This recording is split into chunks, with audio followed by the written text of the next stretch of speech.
Ano ba yung Who Am I na kanta? Who am I? The eyes, the seas, my sin. Di ako magaling kumanta, pero ito si Justin Toller, magaling kumanta. Ito po, pakinggan, panoorin niyo.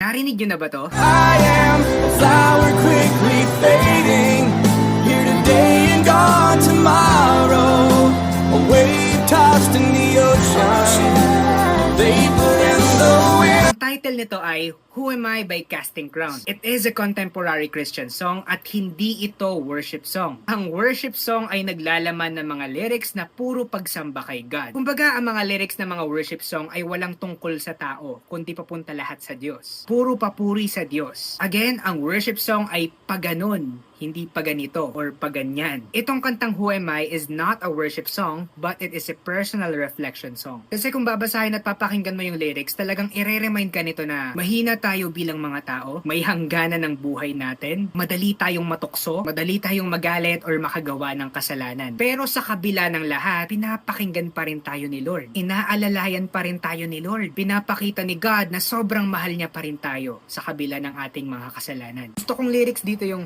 Who am I, that the eyes that see my sin would look on me with love and watch me rise again. Yung kahit itago mo yung kasalanan mo, kita pa rin ni Lord, pero sobrang mahal na mahal ka pa rin niya, and He's always watching you rise again.